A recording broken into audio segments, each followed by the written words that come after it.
சிகரம் பிளாட்ஸ் அபார்ட்மெண்டின் 3வது தளமான மொட்டை மாடிக்கு வந்தான் சந்தோஷ். அந்த மொட்டை மாடியில் அவன் கொண்டு வந்த பாக்கு மட்டை தட்டில் இருந்த உப்பில்லாத தயிர் சாதத்தை வைத்துவிட்டு அவர்களுடைய குலதெய்வத்தை மனதார பிரார்த்தித்தான். பிறகு அங்கிருந்து சற்று விலகி வந்தவன் 2 கைகளையும் ஒன்றாக கோர்த்து தலைக்கு மேலே தூக்கி கிழக்கு திசை நோக்கி வானத்தை பார்த்து சூரிய நமஸ்காரம் செய்தான். அதே நேரத்தில் சில காகங்கள் அவன் கொண்டு வந்து வைத்த தயிர் சாதத்தை கொத்தி உண்ண ஆரம்பித்திருந்தன. பிறகு மாடியிலிருந்து இறங்கி வீட்டிற்கு வந்தவன் கதவை திறந்து கொண்டு உள்ளே நுழைந்தான். கதவை திறந்தவுடன் சந்தன ஊதுபத்தி வாசனையும் சாம்பிராணி புகையும் போட்டி போட்டு கொண்டு அவன் நாசிக்குள் நுழைந்தது. அம்மா, ஒன்று ஊதுபத்தி ஏற்றி வை, இல்லைன்னா சாம்பிராணி புகைய போடு. எதுக்கு இப்படி 2யும் ஒரே நேரத்தில் ஏற்றி வைக்கிற? பாரு, மூச்சு திணறுது. அவன் கூறியதை சட்டை செய்யாத அவனுடைய தாய் ஷியாமளா, காக்கா சாப்பிட்டுடுச்சா என்றாள். ஓ, ஆச்சு. சரி சரி, சீக்கிரம் சூடங்காட்டு. ஒரு சிறிய தூபக்கரண்டியில் கற்பூர வில்லையை போட்டு அதை பற்ற வைத்தவன் பிறகு அங்கிருந்த சாமி படங்களுக்கு வரிசையாக காட்டினான். நம்ம குலதெய்வத்துக்கு முதல்ல காட்டுடா. சந்தோஷ் அவள் சொன்னபடியே அவர்கள் குலதெய்வமான மொரப்பூர் முனீஸ்வரரின் படத்திற்கு கற்பூர தீபத்தை காட்ட உடனே ஷியாமளா, அப்படியே என் அம்மாவுக்கு, உன் அம்மம்மாவுக்கு காட்டு என்றாள். சந்தோஷ் அவளை எரிச்சலாக பார்த்தபடி அங்கு சுவற்றில் மாட்டியிருந்த அவனுடைய அம்மாவின் அம்மா, அதாவது அவர்களின் அம்மம்மா புகைப்படத்திற்கு கற்பூர தீபத்தை காட்டிவிட்டு தூபக்கரண்டியை சாமி படங்கள் இருந்த சிறிய அலமாரியின் முன்பு வைத்தான். ஷியாமளா கற்பூர தீபத்தை தொட்டு கண்ணில் ஒற்றி கொண்டு அவர்களின் குலதெய்வத்திற்கு வைத்த படையலை பஞ்ச பாத்திரத்திலிருந்து நீர் எடுத்து 3 முறை சுற்றி தரையில் விட்டாள். டே தினேஷ், வந்து சாமி கும்பிடுவா. இன்னும் குளிக்கலம்மா. பரவாயில்ல, வாடா, நம்ம குலதெய்வம் தானே, சீக்கிரம் வா, கற்பூரம் அணைய போகுது பாரு. உடனே அருகில் இருந்த அறைக்குள் இருந்து ஒரு 20 வயது மதிக்கத்தக்க இளைஞன் சலிப்பாக வெளியில் வந்து கற்பூர தீபத்தை தொட்டு கண்ணில் ஒற்றி கொண்டவன், போதுமா, வியாழக்கிழமான உனக்கும் இவனுக்கும் இதே வேலையா போச்சு என்றபடி மீண்டும் அறைக்குள் நுழைந்து கொண்டான். கடைசியாக சந்தோஷ் திருநீற்றை நெற்றியில் இட்டு கொள்ளும் போது அவனை வருத்தத்துடன் பார்த்த ஷியாமளா, அப்பா முனீஸ்வரா, என் பிள்ளைக்கு ஒரு நல்ல வரனை கண்ணுல காட்டு, அடுத்த வருஷம் 30 ஆரம்பிச்சிடும் என்று மனதிற்குள் வேண்டிக் கொண்டாள். ஆனால் சந்தோஷ் தன் மனதிற்குள், முனீஸ்வரா, சீக்கிரம் இந்த கடனையெல்லாம் அடைச்சிடணும், கடன் இல்லாத வாழ்க்கையை கொடுப்பா, அது போதும் எனக்கு என்று மனதிற்குள் வேண்டிக் கொண்டான். காலை 8 மணிக்கு தட்டில் இருந்த இட்லியை சாப்பிட்டு கொண்டிருந்த சந்தோஷ், அப்பா ஃபோன் பண்ணாரா, இப்ப எங்க இருக்காரா என்றான். நேத்து நைட்டே வாரணாசி போய் சேர்ந்துட்டாராம். இன்னைக்கு பூரா காசியில தான் இருக்க போறாங்களாம். நாளைக்கு அங்க இருந்து அலகாபாத் போக போறாங்களாம் என்றாள் ஷியாமளா.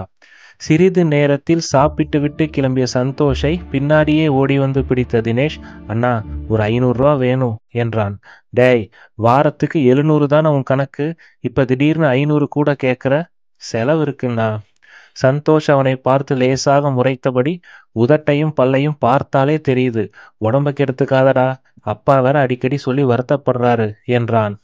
அண்ணா, அன்னைக்கு ஒரே ஒரு நாள் தான் தம் அடிச்சேன். என் கெட்ட நேரம் நம்ம அப்பா பார்த்துட்டாரு.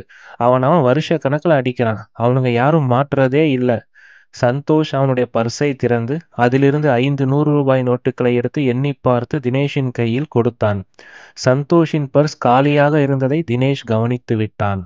சட்டென்று 3 100 ரூபாய் நோட்டுகளை மட்டும் எடுத்துக்கொண்டு 2 100 ரூபாய் நோட்டுகளை அவனிடமே திருப்பி தந்தவன், 300 போதும் என்றான். டேய், என்கிட்ட காசு இருக்குடா, வேணும்னா ஏடிஎம்ல எடுத்துக்குவேன், அது சும்மா சில்லறைக்காக வச்சிருந்தேன்.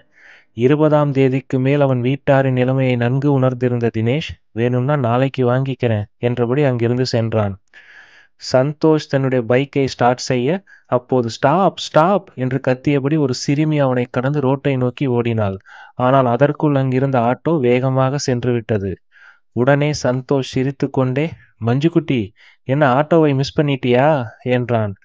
மஞ்சு என்ற அந்த 4 வயது சிறுமி உதட்டை பிதுக்கியபடி ஆமாம் என்பதைப் போல தலையாட்டினாள். நீ இவ்வளவு அழகா ட்ரெஸ் பண்ணிக்கிட்டு பொறுமையா வர்ற வரைக்கும் அவன் வெயிட் பண்ணுவானா? நீ தான் கொஞ்சம் சீக்கிரமா கிளம்பி வந்து நிக்கணும் என்றான் சந்தோஷ். மஞ்சு உடனே தன் ஸ்கூல் பேக்கை திறந்து அதிலிருந்து ஒரு சிறிய டெய்ரி மில்க் சாக்லேட்டை காட்டி, அங்கிள், என்ன ஸ்கூல்ல டிராப் பண்ணிடுறீங்களா?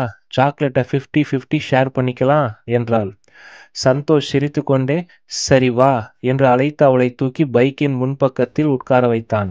அப்போது அங்கு வந்த மஞ்சுவின் தாய் பிருந்தா, சாரி சந்தோஷ், தினமும் லேட்டாக தான் கிளம்புறா, காலையில் இவளை எழுப்புறதுக்குள்ள போதும் போதும்னு ஆகிடுது என்றாள்.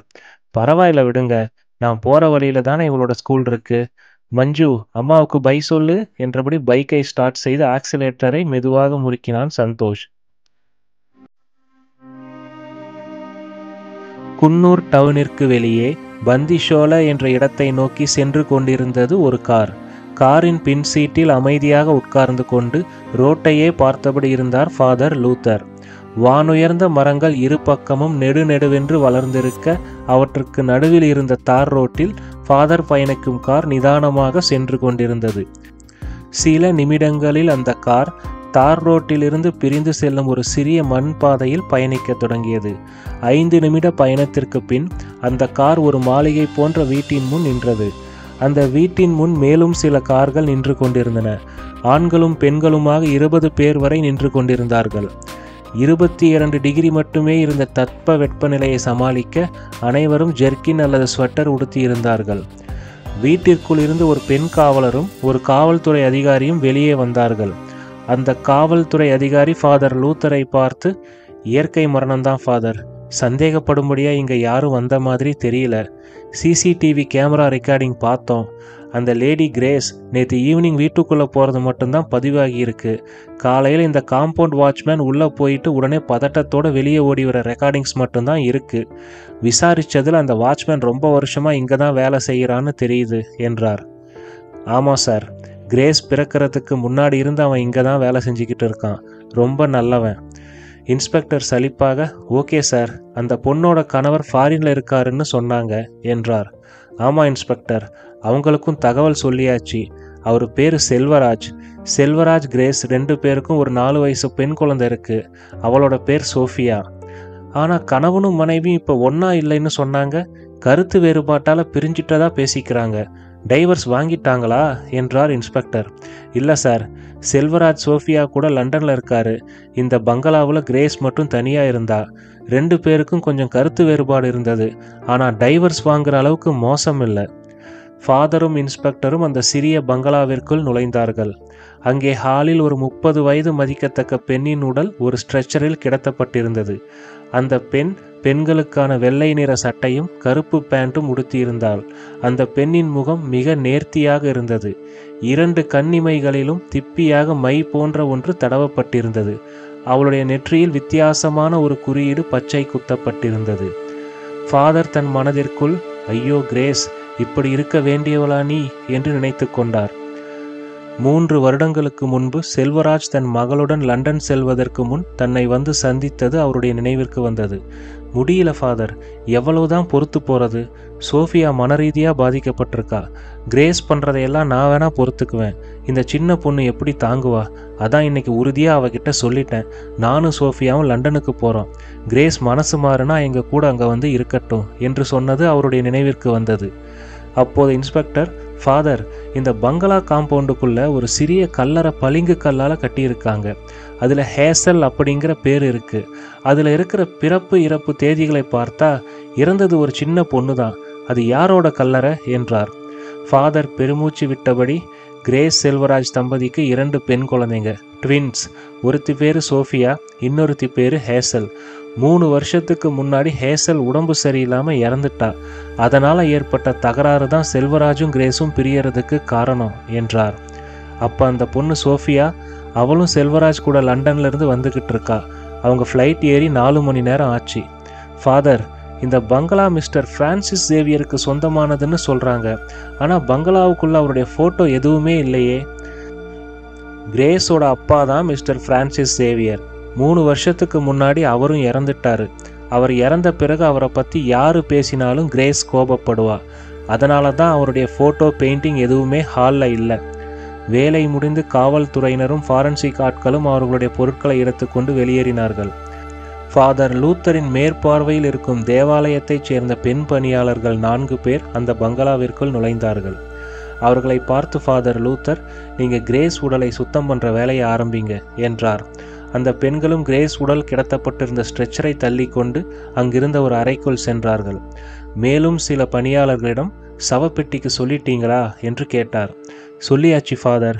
சரி, இந்த இடத்தை சுத்தம் பண்ணி விசிட்டர்ஸ் வந்தா உட்கார வசதியா 2 பக்கமும் சேர் போட்டு வைங்க. எக்காரணத்தை கொண்டு மாடிக்கு யாரும் போக வேண்டாம்னு சொல்லிடுங்க என்றார். அந்த பணியாளர்களும் சரி என்பதைப் போல தலையை ஆட்டிக்கொண்டே அவர்கள் வேலையை பார்க்க ஆரம்பித்தனர். அப்போது ஃபாதர் லூத்தருக்கு அருகில் வந்த இன்ஸ்பெக்டர், அப்புறம் இந்த பங்களாவில் மாடி போர்ஷன்லேருந்து ஒரு மாதிரி வாடை வந்துக்கிட்டே இருக்கு. எங்கள் ஃபாரன்சிக் ஆளுங்க போய் பார்க்கும்போது இறந்து போன பாம்பு, கருப்பு நிற பூனை, நாய், காக்கைங்க கூட ஒரு பெரிய கண்ணாடி தொட்டிக்குள்ளே இருந்ததை பார்த்துருக்காங்க. நான் கூட போய் பார்த்தேன்.